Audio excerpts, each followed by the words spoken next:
Welcome back to The Explainer. Today, we're diving straight into an incredibly high-stakes diplomatic intervention from a fascinating ancient text. We're going to break down a pivotal, do-or-die warning delivered by the revered sage Vyasa to a ruler named King Dhritarashtra. We are literally looking at a masterclass in persuasion here. This is a wise figure desperately trying to pull a kingdom back from the brink of total annihilation. So let's just get right into the psychology, the ticking clock, and the heavy moral arguments he uses to try and stop a completely catastrophic war. Just listen to this terrifying warning to kick things off. Vyasa looks the king in the eye and tells him his enemies are entirely capable of unleashing a storm of, quote, death-dealing weapons, even like virulent poison. He is absolutely not sugarcoating the future here. He's warning the king that the enemies his own royal faction, the Kauravas, have created are prepping for absolute devastation. I mean, virulent poison, that tells us this isn't going to be your standard run-of-the-mill skirmish. It's going to be toxic, all-consuming destruction. It's meant to completely shake the king out of his complacency. All right, let's look at Section 1, the dishonest defeat. So how exactly did things get this bad? Well, the whole root of the conflict is that the king's nephews, the Pandavas, were dishonestly defeated at dice. Vyasa approaches King Dhritarashtra and is incredibly blunt about this. He's furious that the Pandavas were forced into exile in the forest after being flat-out cheated by the king's son, Duryodhana. You have to remember, this isn't just some simple misunderstanding. It's a bitter family feud between cousins born from outright deception. A literal kingdom was stolen through a rigged game, and that has created a deeply seated thirst for justice. Which brings us to Section 2, the 13-year warning.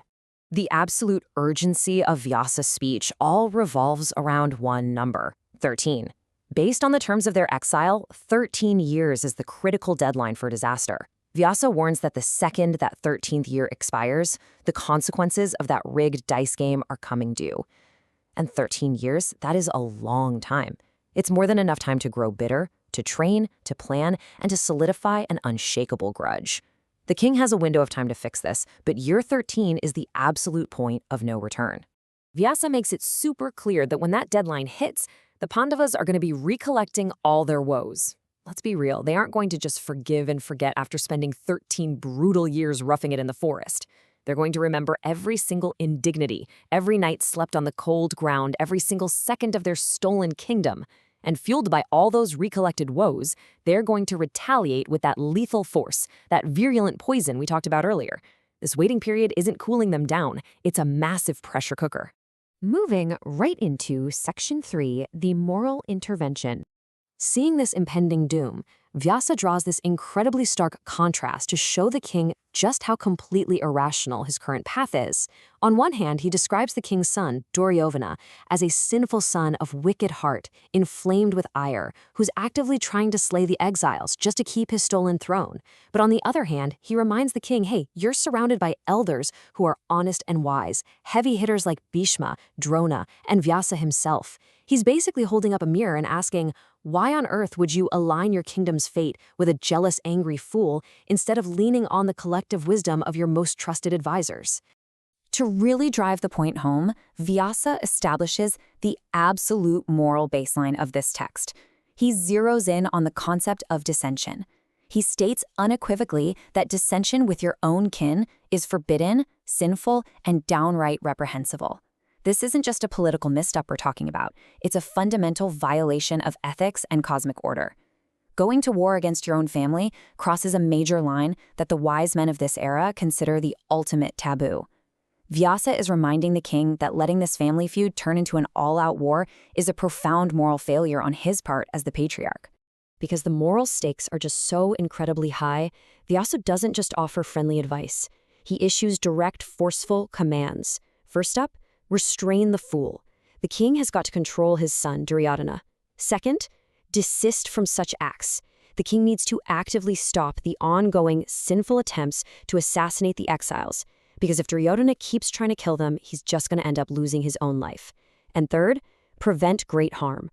Duryodhana's jealousy is so toxic that massive widespread devastation is pretty much inevitable if the king doesn't step in and interfere right now. And that leads us to Section 4, an unorthodox solution. So Vyasa doesn't actually stop at commands. He proposes this highly unlikely, honestly kind of radical hypothetical scenario. He suggests, what if we just send this wicked son to the forest? Step 1, Duryodhana goes out into the wilderness completely alone. Step 2, he lives directly with his enemies, the Pandavas. Step 3, by just being around them, maybe the Pandavas will feel some sort of attachment for Duryodhana, and, peace might follow. Yeah, you heard that right. He's literally suggesting sending the primary antagonist out into the woods to live with his victims, hoping that a little camping trip magically cures his deep-seated jealousy. But we really have to pause on this profound psychological insight right here. Almost in the exact same breath as proposing this wild peace plan, Vyasa totally undercuts it with this quote, "For it hath been heard that one's congenital nature leaveth him not till death." Even Vyasa admits this plan probably won't work. Why? Because human stubbornness and fundamental character flaws rarely ever change. Duryodhana's nature is inherently wicked and jealous, and Vyasa recognizes that a person's core disposition is often locked in until the day they die. It shows incredibly deep psychological realism. He's throwing out this desperate diplomatic lifeline while fully acknowledging the tragic reality that toxic people rarely heal themselves. Finally, we arrive at Section 5, the final ultimatum. The ultimate takeaway of Vyasa's entire intervention is brutally blunt. That which is beneficial should be done while there is time.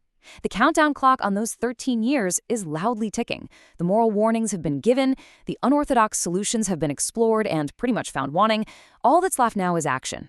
Vyasa warns the king that if he doesn't act right this second, while he still has the chance to restrain his son, his purposes are going to remain entirely unrealized.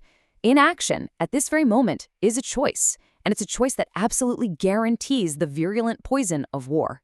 After laying out the imminent threat, the moral failings, and that ticking clock, Vyasa asks the blind king one simple, incredibly heavy question: "What dost thou think?"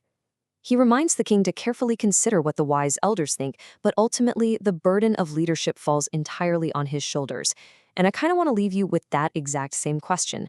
When you're confronted with hard truths, a ticking clock, and the destructive jealousy of the people closest to you, how do you respond? It is such a timeless reminder of the tragic cost of ignoring wise counsel when time is quite literally running out. Thanks so much for joining me on this explainer, and I hope this deep dive into ancient diplomacy leaves you with a lot to think about.